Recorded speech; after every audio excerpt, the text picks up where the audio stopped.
നമസ്കാരം. ഞാനിപ്പോൾ നിൽക്കുന്നത് പാലക്കാടുള്ള ശനീശ്വരൻ കോവിലിൻ്റെ ഉള്ളിലാണ് കേട്ടോ. അപ്പോൾ ക്ഷേത്രം എങ്ങനെയുണ്ടെന്ന് നമുക്കൊന്ന് നോക്കാം. പാലക്കാട് ജില്ലയിലുള്ള നൂർണി എന്ന് പറയുന്ന സ്ഥലത്താണ് ഈ ഒരു ശനീശ്വരൻ കോവിൽ സ്ഥിതി ചെയ്തിരിക്കുന്നത് കേട്ടോ. വളരെ വലിയ അമ്പലമാണോ ചോദിച്ചാൽ അല്ല എന്ന് വേണമെങ്കിൽ പറയാം. പക്ഷേ നമ്മുടെയൊക്കെ നാട്ടിൽ ശനീശ്വരൻ കോവിൽ വളരെയധികം കുറവാണ്, വളരെ വിരളാണ്.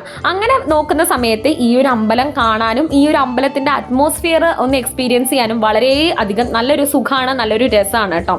അമ്പലത്തിൽ നമുക്ക് കയറി ചെല്ലുമ്പോൾ തന്നെ നമുക്ക് ഒരു തമിഴ് മോഡലിലുള്ളൊരു ടെമ്പിൾ സ്ട്രക്ചറാണ് നമുക്ക് കാണാൻ സാധിക്കുന്നത്. അതായത് തമിഴ്നാട്ടിലൊക്കെ പോയാൽ എങ്ങനെയാണോ അമ്പലം അതുപോലെയാണ് നമുക്ക് കാണാൻ സാധിക്കുക.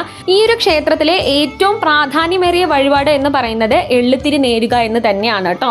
അതായത് ശനീശ്വരനെ എള്ളുത്തിരി മാത്രമല്ല, നവഗ്രഹങ്ങൾക്ക് ഏറ്റവും കൂടുതൽ പ്രാധാന്യമുള്ളൊരു ക്ഷേത്രമാണത്. നവഗ്രഹങ്ങൾക്കും എള്ളുത്തിരി തന്നെയാണ് ഏറ്റവും മുഖ്യമായിട്ടുള്ള വഴിപാട്. ഈ ക്ഷേത്രത്തിലെ ഉപദേവതമാർ ആരൊക്കെയാണ് എന്ന് ചോദിച്ചു കഴിഞ്ഞാൽ വല്ലി ദേവയാനി സമേതനായിട്ടുള്ള ശ്രീമുരുകൻ, ആഞ്ജനേയൻ, അതേപോലെ തന്നെ വിഘ്നേശ്വരൻ, മഹാദേവനും പാർവതി ദേവിയും പിന്നെ നവഗ്രഹങ്ങളൊക്കെയാണ് ഈ ഒരു ക്ഷേത്രത്തിലെ ഉപദേവതമാർ എന്ന് പറയുന്നത് കേട്ടോ. വളരെ ശക്തിയുള്ള ശനീശ്വര ഭഗവാന്റെ വിരളം ക്ഷേത്രങ്ങളിൽ ഒന്നാണ് നൂർണിയിലുള്ള ശനീശ്വരൻ കോവിൽ. എല്ലാവരും ഒന്ന് വന്ന് കാണാനായിട്ട് ശ്രമിക്കുക.